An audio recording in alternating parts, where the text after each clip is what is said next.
Hello, I'm Forrest, and I've got a hello,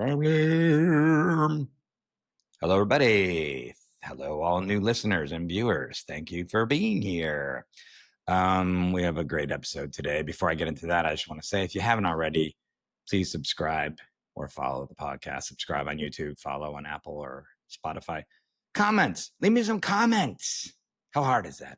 Right now, when you're listening to this, if you're near a computer, just go on a computer, go into YouTube, go on Apple Podcasts or Spotify. That's not Spotify. You can't leave comments, and leave me a comment. It really, really helps the podcast. It really helps it get seen by other people.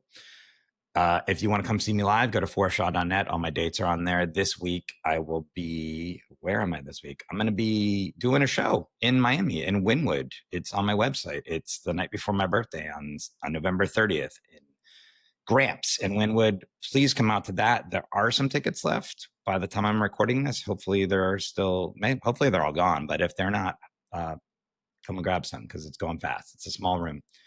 Then the week after that, I'll be in Ocala, Florida. If you know anybody in Ocala or near Ocala, please send them out. That's on my website. That's on December 6th. I'm in a theater. I'm there with Lisa Creo. It's going to be a fun time. And I have other shows, Winter Haven, Florida, Wesley Chapel, just north of Tampa, Florida. I've got a bunch of shows around the New Orleans area, starting the first weekend of the new year. Marpesas, I believe is the name of one. It's on my website. And then I'll be back in the LA area. I'll have my monthly show, the Awesome Show, and I'm going to Chicago. I am going on the road with Jim, the Reno, and Jim Jeffries to Reno and San Jose. And then I'll be going to Australia. And I believe the dates are on my website now. The links might not be active yet, but I'll be in Adelaide, February 17th through March 1st. And then I'll be in the Comics Lounge in Melbourne the week after that. And I've got a bunch of other dates after that. I'll be in Las Vegas in March as well at the Comedy Cellar. Go to forrestshaw.net if you feel like donating money to this podcast to help it run. There's a button there. It says donate to I've Got a Problem podcast. Thank you to Richard. Again, Richard is a staunch supporter of this podcast. And thank you for your generous donation, Richard. I really appreciate it. And I will see you. I'll see you in Australia. Not giving out the last name. That's too much information. Now he can be found. Anyways, we have a great episode. Kristin Key's on it. And I think there's a point at the beginning where my light turns off. So if you're watching on YouTube, there's some weird lighting thing, but you can still see me. Then a dog starts barking. All sorts of stuff happened. But we had a great conversation. I hope you enjoy it. I'll see you on the other side. My guest today is Kristin Key. She is a comedian, has recorded 6 full-length stand-up comedy albums and 1 studio music comedy album. Her social media videos have over 95 million views, and she currently hosts a podcast of her own called Kristin Knows Blank. You can find that on all major streaming platforms. And next year, she'll have a special coming out, the Lesbian Army Comedy Special. Go to her website, Kristin Key, that's Kristin, Key, Key. You can find all the links to Instagram, YouTube, Facebook on there. Thanks for being here, Kristin. Oh my God, you made me sound amazing. Thanks for the intro. Yeah, of course. Thank you for being here, like I said. And I ask all my guests this: what's your problem? Dude, how long do you have? Well, my name's Kristin and I'm an alcoholic. So we can talk about that if you'd like. Sure. I mean, that's what the podcast is about. I mean, we could talk a little bit about comedy if you want to. Wait, first of all, do you have a stuffed animal behind you or what's going on? Yeah, it's my wife 1 year for Halloween dressed as a hammerhead shark. And so you could just see her face in this giant hammerhead shark costume. And then a few years later, my sister-in-law got her this stuffy of a potato dressed as a hammerhead shark that looked exactly like my wife. And I stole it. And now we have 2 of them in the house. And it's, anyway, so it's not supposed to be here. Usually I have a background up, but I couldn't figure out how to do it. So now you're getting a glimpse into my actual raw naked bedroom. Or I like guest it. room. I mean, this is the guest room. Yeah. Occasionally a fan's going to pop up because I'm trying to use, I think you saw it before we started. So I don't know. It's right there. Oh, it's not. I shouldn't even have brought it up. So you've been a comedian. How many years have you been a comedian? So I've been comedian this will be my 26th year in comedy. I'm 9 years sober. So for the first, 19 years? Nope. Anyway, somebody else can do the math, but yeah, 9 years sober and 26 full years. So 15 years. 15. No. Yeah, 15, right? 16. 16 years. I don't know. So See, look at somebody. us. I'm a comedian, not a mathematician, but yeah, more time in comedy, fucked up than I have been, sober, but definitely Yeah. more success in sobriety. Did you find I have a friend that I mean, there's a lot of comedians that that are clean or sober now Yeah, that yeah, yeah. that weren't when they started. But so I don't have to just single out one friend. But do you find when you stopped drinking, were you nervous? Did you think you weren't going to be a good enough comedian? Or yeah, I had wondered, like, I'd only done a couple, really important shows, and I tried to be sober for them, and that didn't work very well. Like, I couldn't. Like, I would, I'd like have an industry showcase in, like, at the Hollywood Improv or something, to be like, "Oh, this is important. I need to stay sober for this," and I'd still find myself at the bar getting wine. And so the yeah, idea of having nothing in my system, like, I guess, like, the first couple shows, I hadn't really given it much thought except for, like, I always wonder what is it gonna be like at the bar before the show? I never really thought about because like, once you're on stage, your muscle memory kinda takes over when you're a comic, and you know what to do, but I was so nervous about what am I gonna do in those, like, as a headliner, I'd have 45 minutes back then to kill because you have an opener doing 15 and a feature act doing 30, like, it's 45 minutes for an alcoholic to sit at a bar and not drink, and that's a really hard thing, and that's what usually put a drink in my hand was those 45 minutes, like, trying to figure out, like, I'm not drinking tonight, I wanna do a really good job, I wanna show up and be professional, and still somehow during those times, I could think of a million reasons to drink, and so that's what I was really worried about. I was like, "How am I gonna be able to go into these comedy clubs and fucking sit there for 45 minutes?"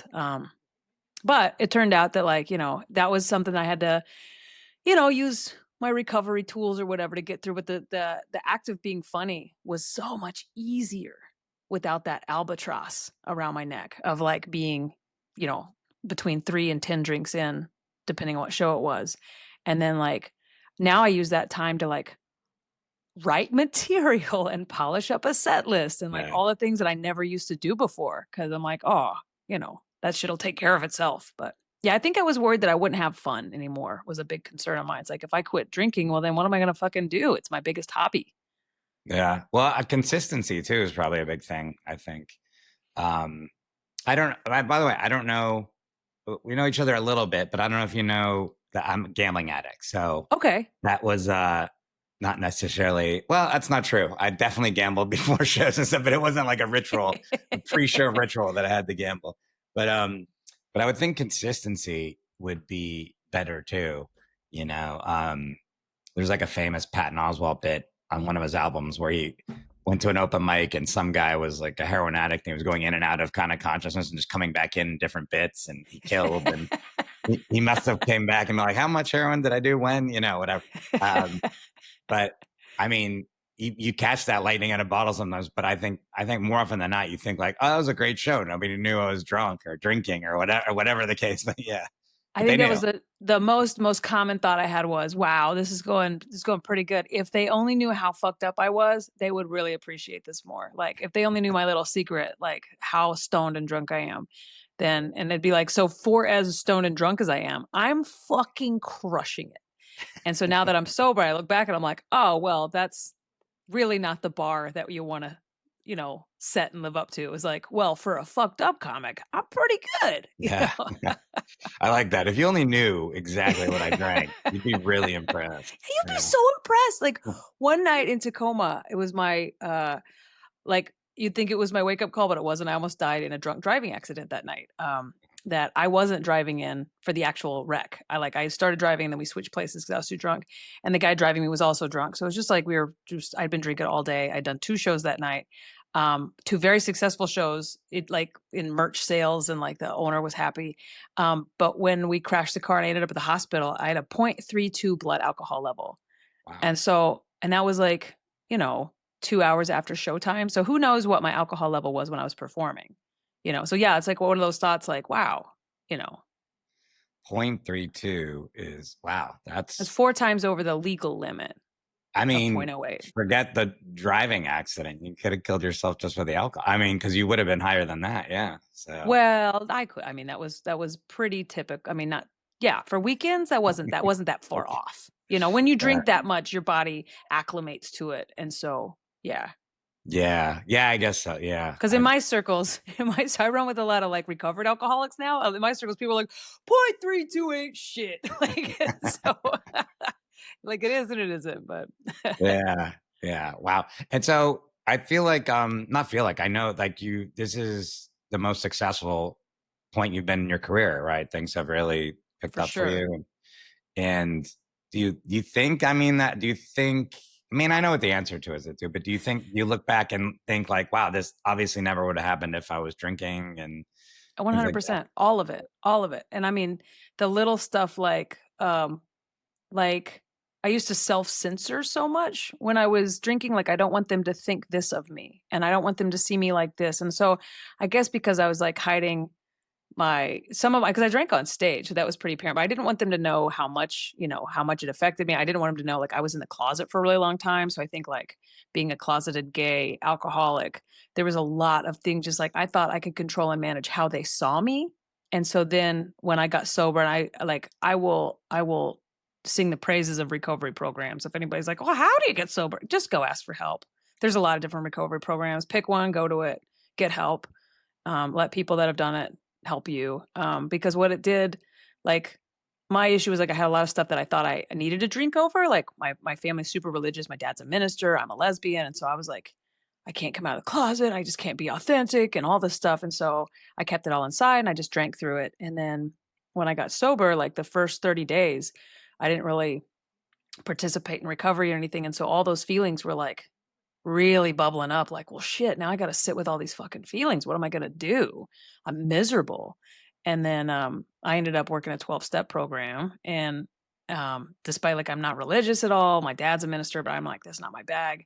Somehow I got through that, and it really, like, helped me be okay being me, and that on stage for a stand-up, that's the best state you can be in, is, like, comfortable in your own skin, because the audience, they see way more of us than we think they do. And so the more we're trying to like the character we're trying to play, they can feel that. They can feel that it's disingenuine or not authentic. And so when you can really be your authentic self and make it funny, it's like a really like it's a memorable moment for the audience.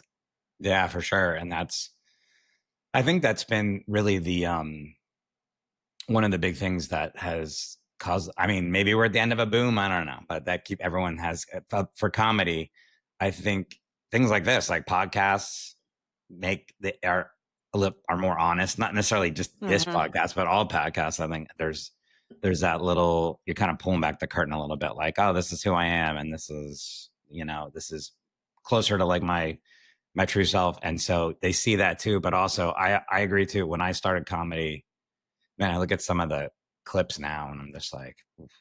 But when you, whatever that moment is, if whether there's usually a combination of like time that you've been doing it, but then also all those blocks you were putting up, like you had, that you were Yeah. not, that now I talk about gambling on stage. And I never used to do that because I used to think like, yeah, people are gonna judge me or think something or whatever. And then sure enough, whole reason I'm doing this podcast, people will come up to me after a show, be like, "Oh, thanks for talking about that. Oh, you're a gambling addict? No, I'm an alcoholic, but still, like, I appreciate that you're talking about that." And then I had this realization, like, oh, this is what people really want. This is people really want, they want you to be funny, but they want it to be grounded in like who you are and the reality of like maybe even who they are, and so they can identify with that, which I think is, Yeah, I you know, think it becomes relatable at that point because everybody like I used to do like before pandemic and a little bit right after pandemic. I did straight people cruises like a cruise ship comic, and we would have friends of bill meetings, which is kind of like anybody in a 12-step program can go. And so I'd sit with a bunch of alcoholics and then some addicts and then some gambling addicts and then some sex and love addicts and then Al-Anons. And everybody seemed like, despite the whatever the qualifier was that brought them in, everybody spoke the same language. And that's like, I'm trying not to feel my feelings because I do this. And now it stopped working is like what the common thread was. Like everybody in recovery, it's not because we don't like drinking. I fucking love drinking. If drinking still worked, I'd still be drinking. It was a great solution to my problems for a long time. I don't like to feel these feelings of not being wanted in the world, to having a religious family that doesn't accept me. Maybe God doesn't love me. Let's drink that away. Well, eventually, whatever I'm using stops, it turns on me. Like the magic runs out of the bottle, or the alcohol, instead of making problems go away, it magnifies them. That's what happened to me. Then instead of drinking and like not feeling sad, I would drink and just feel sad. And then I would get angry and like destroy hotel rooms in my living room, and so it's like, fuck, this is not working anymore. So the like when you talk about whatever the issue is on stage, everybody's going through the same thing. It's like it's hard to feel feelings.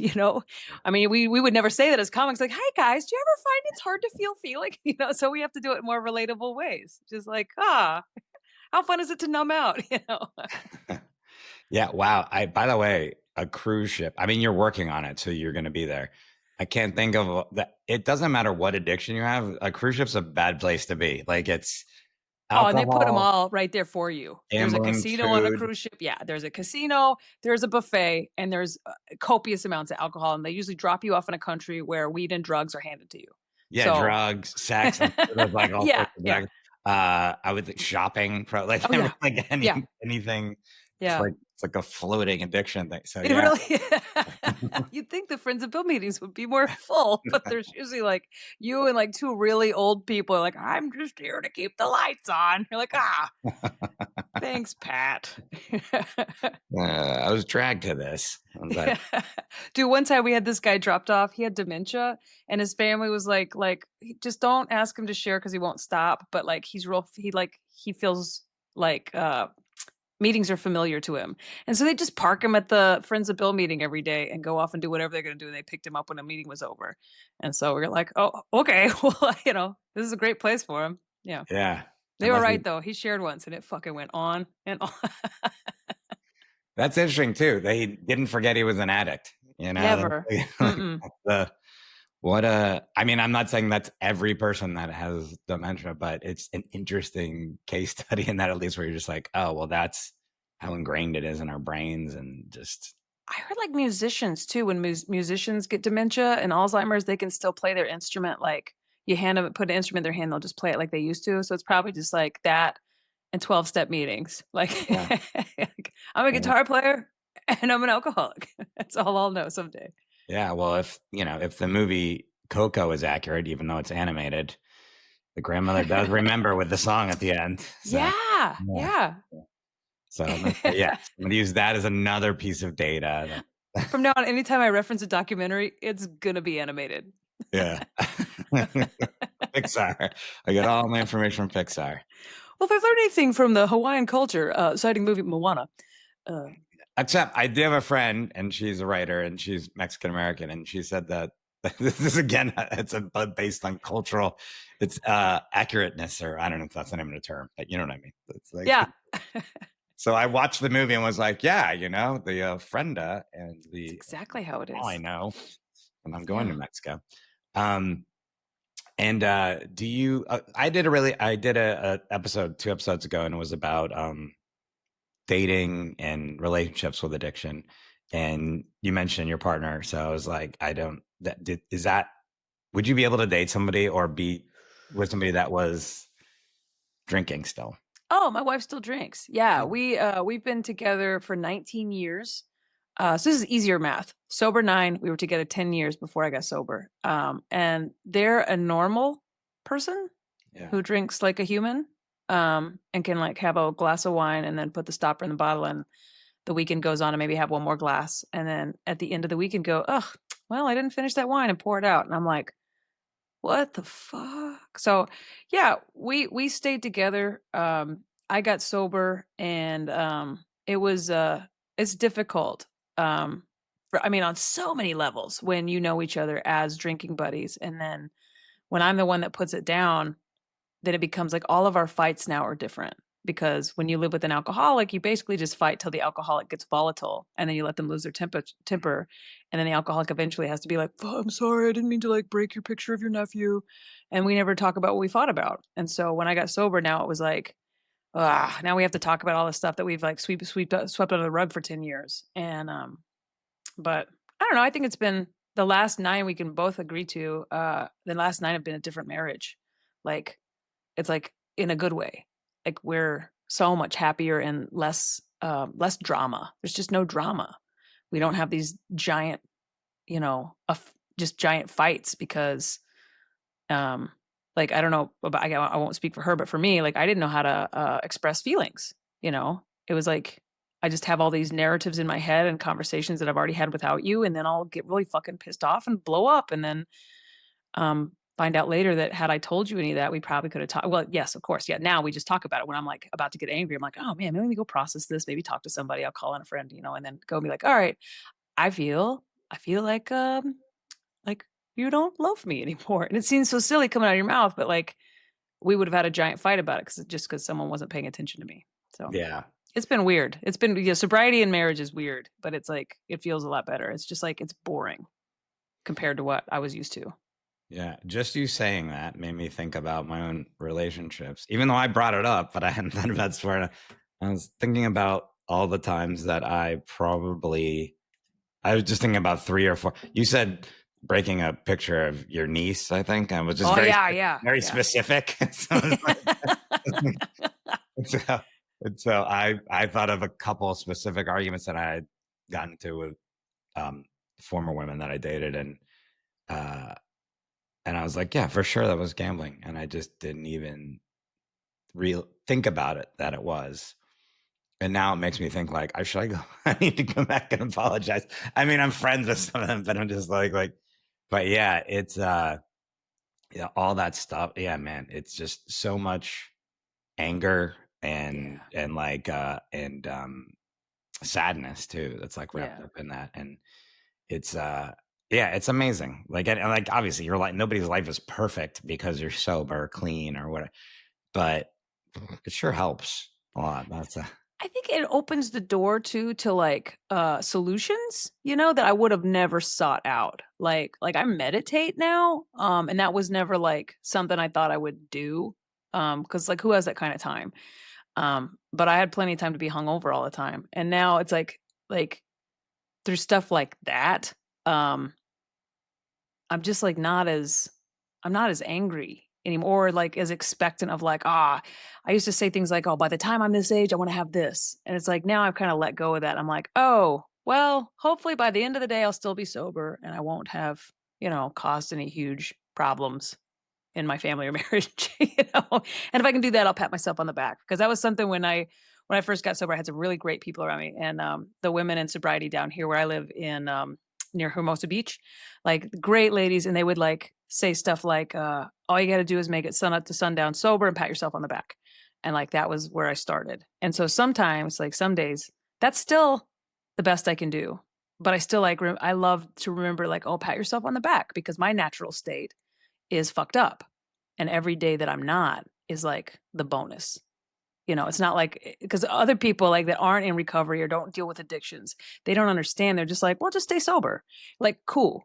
That's not my default state is alcoholic. I wake up every day an alcoholic. I'll always because even if I'm not drinking, my brain goes to it's a bad day, you're a failure, whatever that tape runs through that alcohol used to quiet down a little bit. I wake up like that every morning. So every day that I don't actively try to kill myself with booze and, drugs and stuff, um, that's a bonus day, you yeah. know? So And it's it's so 2 things with in relation to being a comedian and addiction is one, meditation is like I hear it over and over on this podcast now as a thing that comics are doing.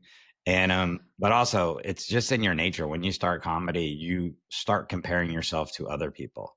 Why does that person getting this gig and I'm not getting this gig? Why is that person on TV and I'm not, that kind of stuff, right. which is, is part of that addict brain too. So it's and is like you said, the worst thing that you could do, like to Yeah. start what I need to be doing this by then, and I need to be bigger, and because if you're an alcoholic, drug addict, gambling addict, whatever, it's just going to feed into that addiction.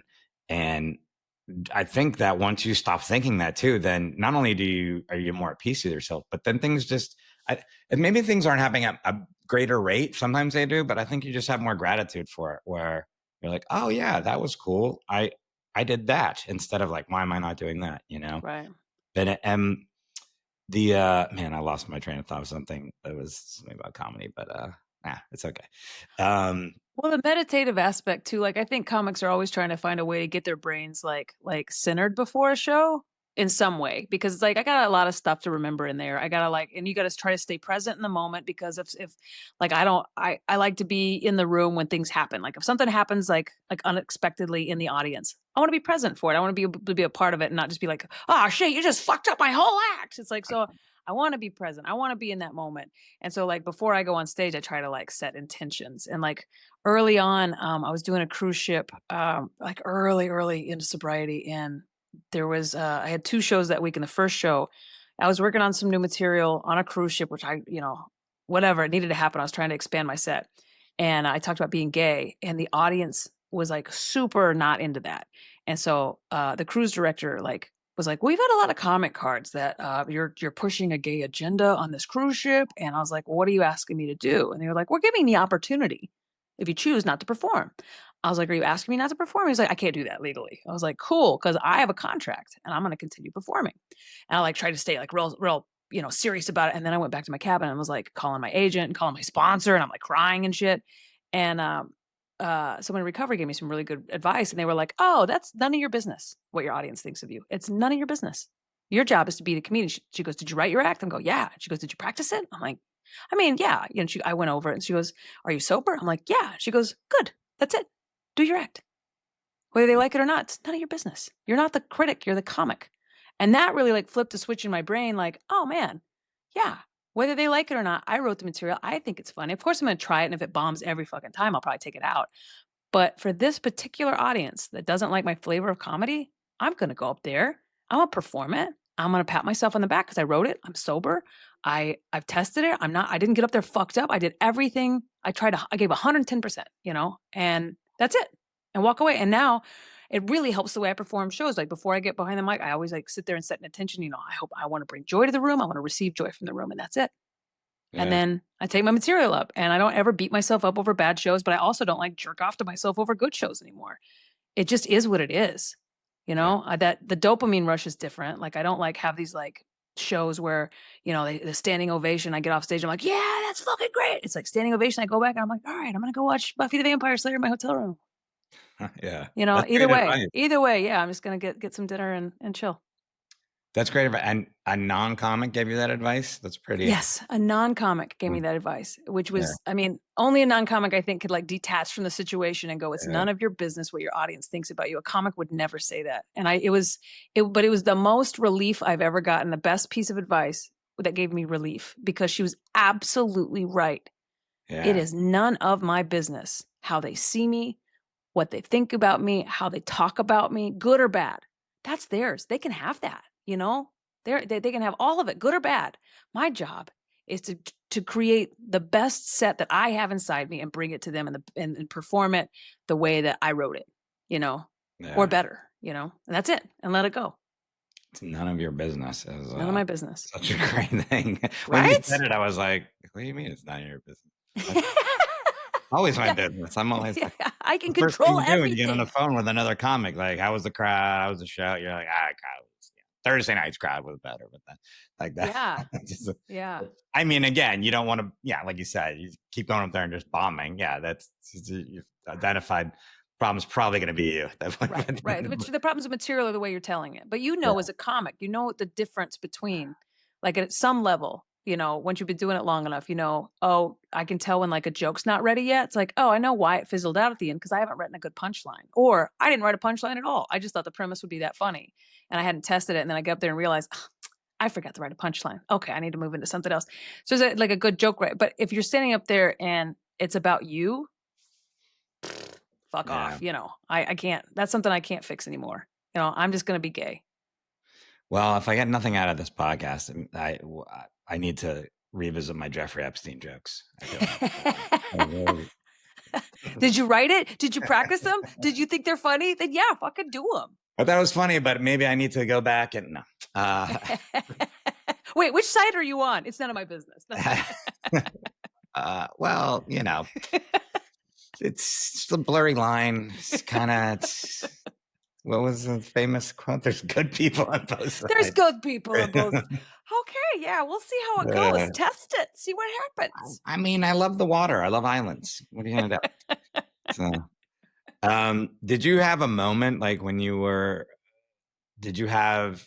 I feel like this whole idea of rock bottom is kind of continually, at least in this podcast, it's never like that one definitive moment. It's like a accumulation or just a moment where all these things have kind of come together versus like one thing that happened. I mean, some people have those obviously, but did you have some moment, or was there a point you can remember where you're like, okay, I can't do this anymore? Yeah. Mine was an emotional rock bottom, because all the rock bottom moments, like the car accidents or the times I ended up in jail, like I've been in jail 3 times and I'm a nice lady. Like I'm a nice lady, no business. I would sober. I would never, ever like drive drunk with children in the car. I would never try to fight a paramedic. Like none of these things are me. But that's what I do when I'm drunk. So none of those things brought me into sobriety. Mine was just emotional. Like there was one morning I woke up with a hangover. I had broken, all the picture frames in my living room again.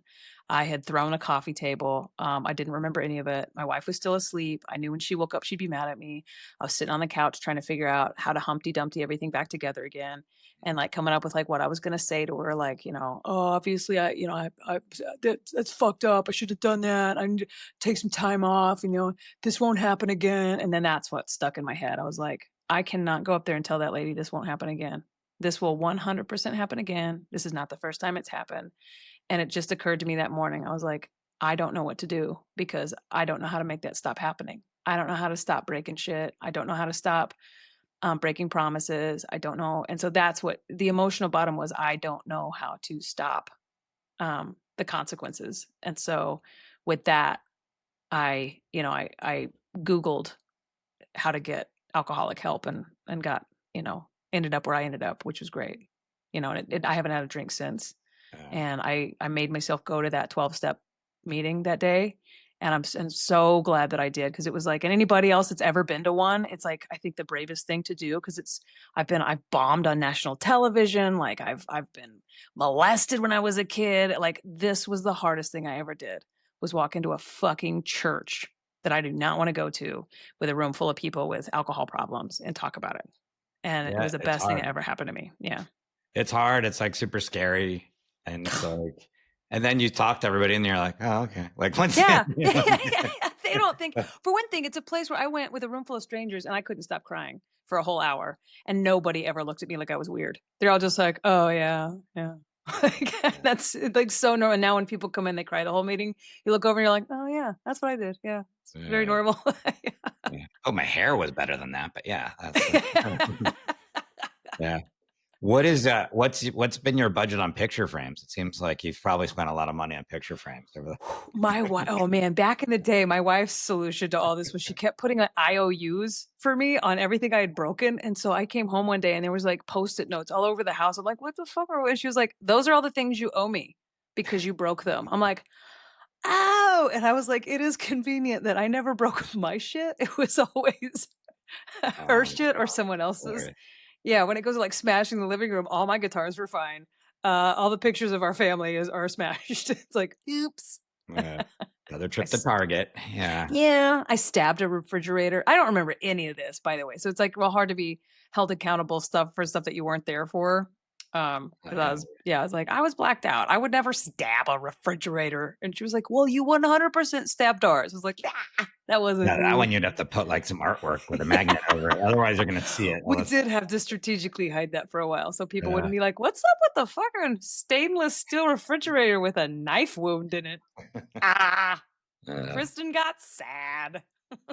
a shout out to your wife. A lot of times, this could be a very different outcome for you and stuff. And you're still together. And I mean, yeah.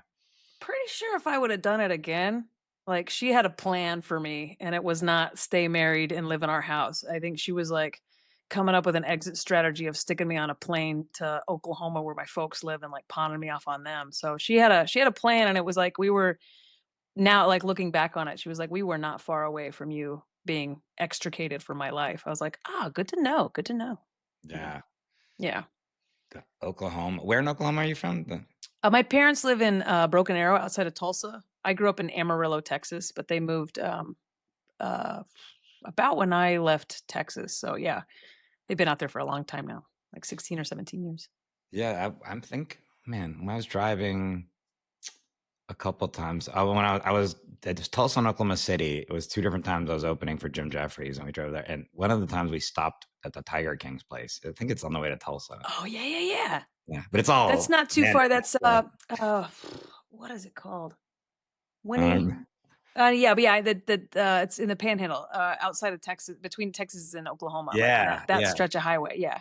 Because I don't remember either, but it's well, anytime I'm driving, and if Jim's in the car with me, he'll always look up some weird like place like that. He'll be like, "Oh, we're right near Waco. Let's go see the compound where that this was the Yeah. Tiger King one." And then it was kind of a letdown because there's police tape all around it and stuff like that. Like we really wanted to see a guy with a mullet, just even if it wasn't him, just somebody. Man, Yeah, that guy got me through the beginning of the pandemic. I was stuck on a cruise ship.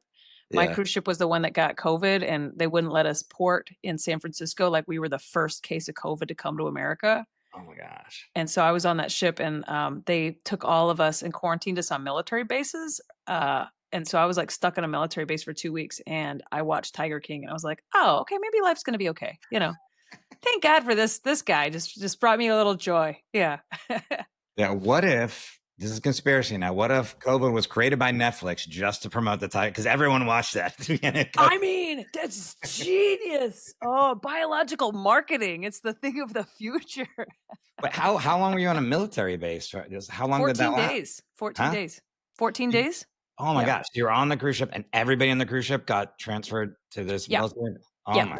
Unless you were actively had it or died, because those people got airlifted off. We watched those people get airlifted off because we were stuck, like circling out in the San Francisco harbor. They wouldn't let our ship come in, and like we were like they called us the news cruise because like we kept being on the news, but they wouldn't let us in. And Trump's first term, Trump went on a press conference and he said, "Oh, if it were up to me, I'd just leave them out there because if they come in, my case numbers are going to go up." And like on the boat, we're like, "No, don't fuck us, Trump. Let us home."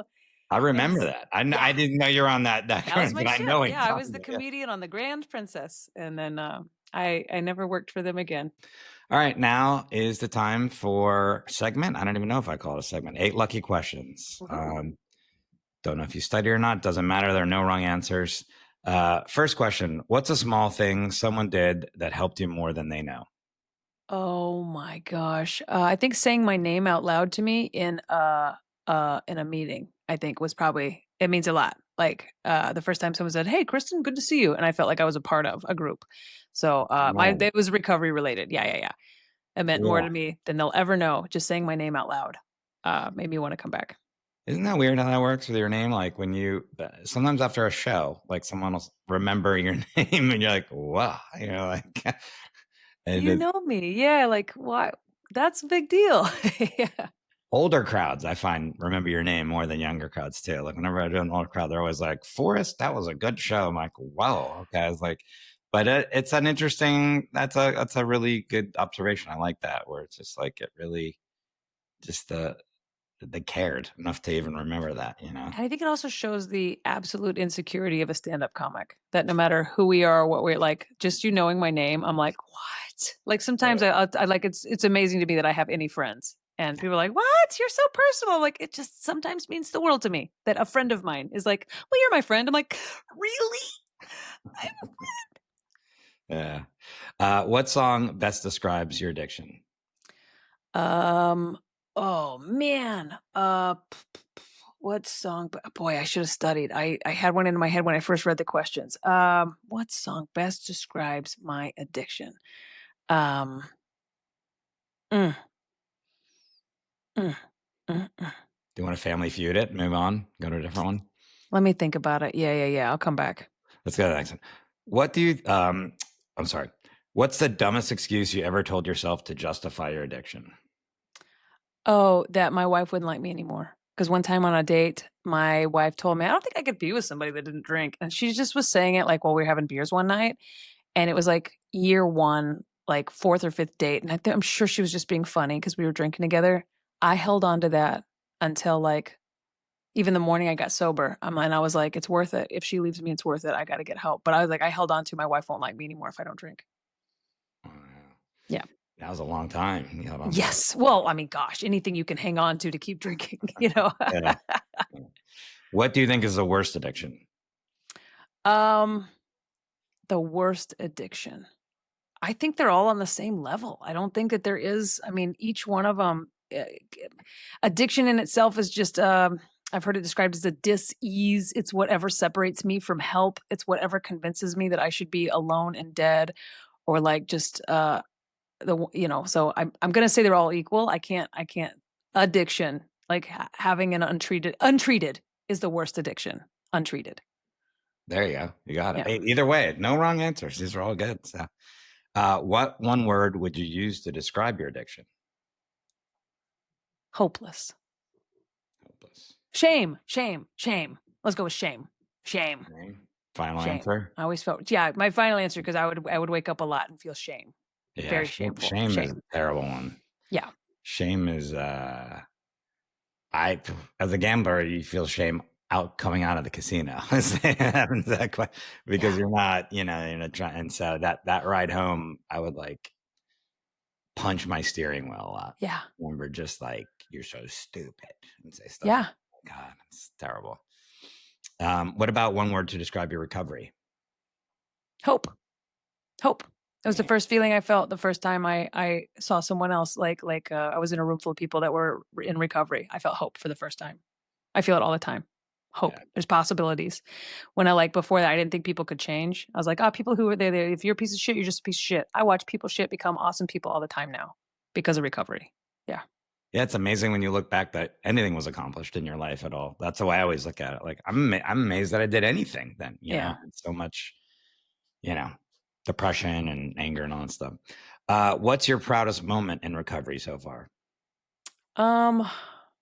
Proudest moment in recovery.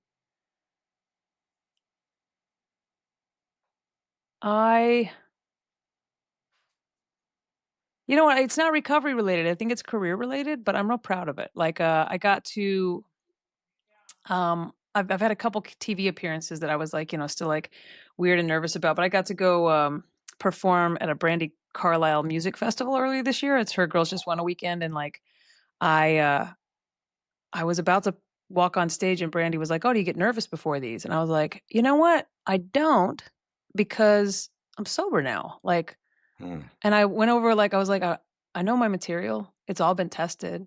I'm real excited to see your audience. I think they're going to be really fun. And she goes, oh, you're one of those. And I was like, oh, I guess so. But I was like thinking about it in that moment. I was like, I would never be standing here without recovery. And it was like, it was a pretty big deal to be like I was given this opportunity and I had months to think about it. And I was never like, oh shit, I'm going to shoot myself in the foot. I hope I don't fuck it up. Like all the alcoholic thoughts you usually think. So I was like standing there about to go perform and I was like feeling really, really good and like at peace. And so that was like a fun moment because I did go out and had a wonderful, wonderful experience. That is But addiction related. You said it's not addiction, but it is. Part of your recovery. You wouldn't be there. There's probably very little chance that you would have been invited to that if you were still drinking and stuff. I mean, yeah. maybe, but I that's a huge. I mean, Brandy Carlisle. That's even cool. I was gonna be like, did you get to meet her? And then you just told me this whole I got to conversation sing how- with her later that night. We floated through. We crowd surfed through a hot tub full of lesbians. Like, Holy crap, that's yeah, awesome. it was bananas. It was like a surreal night, and I was sober through all of it. Yeah, She's so awesome. yeah, she's badass. Yeah, she's totally She's badass. if nothing else, she brought Joni Mitchell to us like at the end of her life, like still for Oh that. my god, I mean, yeah, a she's super resurgence. talented, Yeah, Brandy Carlisle. I mean, it's like not that, but just that Grammy moment when they're all together too is just like yeah, talking about crying. You're like, yeah, yeah, yeah. that's so cool. That's such a cool moment for you. What's the worst advice someone gave you while you were struggling? Um, you should be able to. You should just smoke weed. I think was some terrible advice. I didn't take it, but it was like you should be able to smoke weed.